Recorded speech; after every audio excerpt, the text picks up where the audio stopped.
Hi Photos subscribers. Today we are talking about scrims. What are scrims? That's a weird word.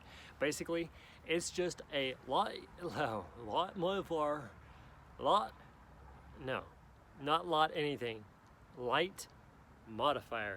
Woo!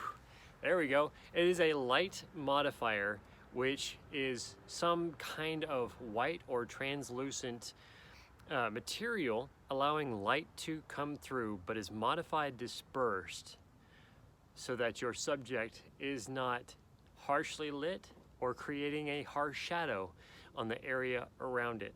That process, that principle is what we're using right now for light to light me.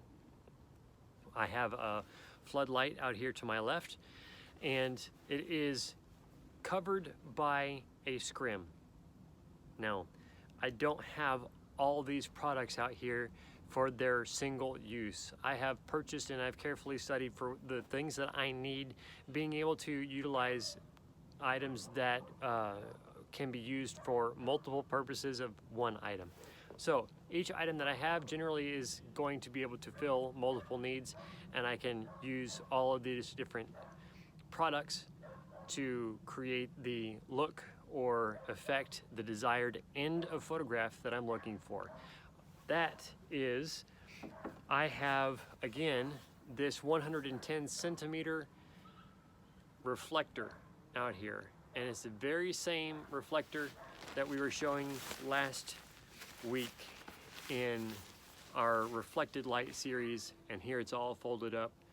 This just is simply the same reflector without those colored metallic or white reflecting surfaces on the outside. I have unzipped its cover and I've removed it, and now we have a very good sturdy flat wire frame, and you can see here with my hand shadowing behind, it is a great looking surface to be able to diffuse light and create a very soft light look against your subject, and that way your subject being so directly lit is not going to throw a harsh shadow. It still will throw a shadow, but that is one of the things that we were introducing in the direct light and shadow idea, is either you put light up into that shadow to soften it, or you soften your key light, your main light lighting that subject.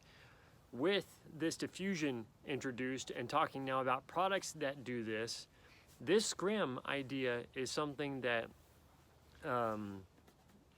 you might not realize, because it's a little bit hard to see a product and know exactly how it's being imaged.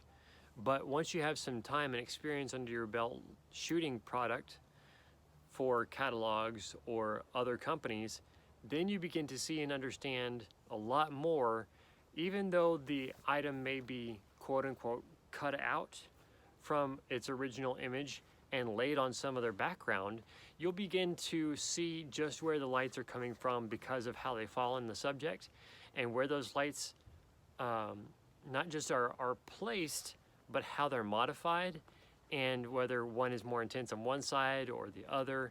It's really intriguing when you start learning and seeing, and by experience, and you can tell how something was lit or in the method in which it was photographed. You begin to see a lot of little things that really do tell you a lot about what that subject is and will do. Now, the product photographer desires to do that so that it doesn't misrepresent the product anyway. There are some tips and tricks that you can do, though, as a product photographer, to create that look without spending a lot of time in getting that look. So there's a lot of interesting details and tricks and tips that you can do. If any product photographers are out there watching this, they're probably laughing, going, yeah, there's a lot that maybe you don't even know. And I'm sure there is. Everybody has their own way of doing things. In fact, each studio, whether you're shooting for a company in the company studio, or you are a studio that contracts photography services to companies, almost every studio that I know of has the studio way of doing things. And if a photographer has been shooting with that studio for any time, they're gonna have their way of adapting the studio way of shooting things.